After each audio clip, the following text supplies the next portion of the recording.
last meeting for the operation with Mr. Miller. So we thought we'd give you the opportunity to show you the scans today. Good morning, it's me, Johnny Boy. I'm with Mr. Miller Morning. and Matt. I don't know, is Matt Stryker.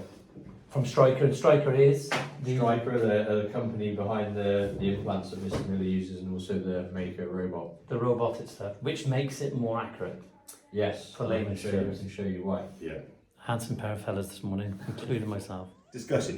It's yours. Yeah, You so brought this, it I'm with Mr. Miller, he doesn't mind me filming this now, and I'm with Matt of Stryker. That's it. Yeah, and so we were just talking about how much has come on in the last few years. Can you explain to us what Stryker is and what Mako is? Because it all sounds... Yeah. So Stryker are a medical technology company, medical devices company, multinational company, one of the biggest in the world, and they make a huge range of products. So anything from like personal protective equipment to hospital transportation to implants that we use for knee and hip replacements.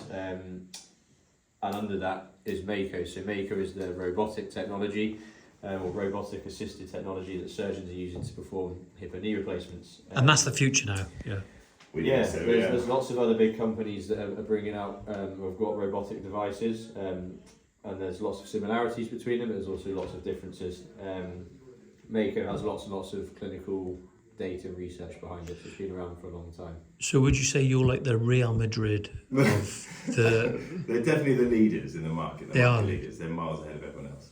Yeah, and this is your preference, what you would use. Out of choice, I would do robotics for everyone. It just reduces the inaccuracies, so the variation. So when we put implants in, traditionally we put them in by eye. Which, Okay. You know, if someone came to fit your kitchen and didn't get some lasers out, you'd be upset, wouldn't you? But we do hip and knee replacements, we eyeball stuff.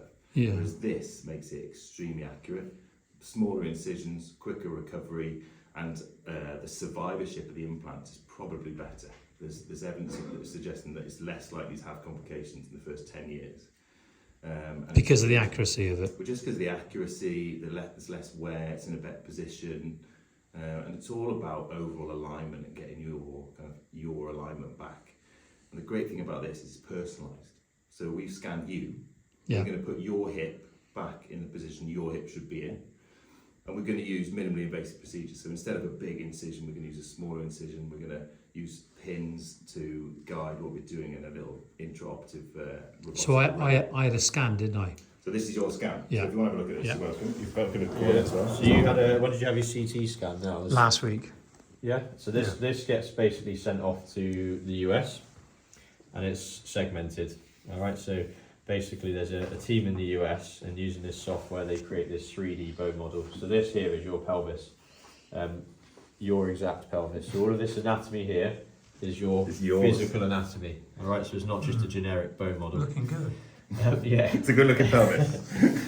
What we do is we have lots of what we call CT landmarks. So these are little points that we plot in specific places on your pelvis, also on your femur, so your leg bone up here and around your hip. And what we do is we plot these points. Some are just on one side, on your operative side, others are on both sides. And then from that, what you get is this plan of what your hip will look like. So this is like what we call a preoperative X-ray. So you look for reference points when you place. So where would the reference points be? Where do you go for? Well, Matt does it. Traditionally, we just get a ruler and measure the line between the less trochanter, which is a little bump of bone, and your Just like a scale rule on a drawing, then I suppose. Yeah, so lots of different now landmarks. it's CT-based 3D technology. So as Mr. Miller's explained, so you have a cup and then you have the head. Yeah. So we plan the cup. So this is looking at your pelvis and your almost like the socket, if you like, from above as you're looking down. Okay. So Mr. Miller and I would chat through the scan and just check that this is in the appropriate place, and we can tweak it as needed and change the size of the cup. And then we do the same with the stem. So this is the actual implant that's going to go into your femur, and this will have the head on it, and it's the two that then come together. And what you get... Can I ask a question about the stem? Yeah. of course you can. I keep thinking about the stem, about when I've seen operations about when they place the stem inside the femur. How do you stop it from moving? So it wedges in. Sorry, I haven't got a model. It's that triangular it's sort rough and it's like that tapered. And it won't come in. Initially, you knock it in and wedge it in. On that bit of wedge, so the metaphysis, you've got this kind of really rough out coating, and the bone over time grows into the coating. How long does that take for the bone to grow? 6 to 8 weeks. But initially they wedge in so well that you can walk on it straight away. Really? But for fully osseointegration, it's about 6 to 8 weeks. Osseointegration. I've learned so many industry vernaculars. So that metal is yours and becomes you after a while. Okay. The bone grows into it. They can't move. It goes nowhere. Right. You can Okay. see on here how it sits sort of in between what we call like the cortices here, so it sits down the canal. So that's never going to come out then in a million years then, really? It's very unlikely. It's very hard to get it out. You can get it out. You can split the femur and get it out if you must, but Wow. ideally not. And that's essentially a post-operative X-ray based on the implant sizes and the positions that we've chosen of what your hip would look like. Can I ask, does it help patients when you explain this in the detail that you're doing now? I don't know if it does help them, but I think you should do it. Like, this is the technology we're using. You've chosen me because I use this technology. Yeah. This technology needs to be promoted because it's better than the standard manual procedure. So I don't know. I think you should know as much about your operation as possible. Yeah, absolutely. With anything that we in life, If when you know what I'm doing, then you're not worried about it. no, We'll go through the consent process in a second. We'll get you to sign all the forms, but if you know what's going to happen, you're not anxious. You know what you're getting yourself into. Just- you know why it's so good and why you paid your money. yeah, just for camera now and for the video. So basically, we've gone through this process. I come and see you initially, and you told me that I'd had some the arthritis around the bone, and it was on a scale of 1 to 4. Yeah. That It's 4 a 4. being it was a 4, and so we've moved on from that. Now we've gone and had the scan. The scan has got the image.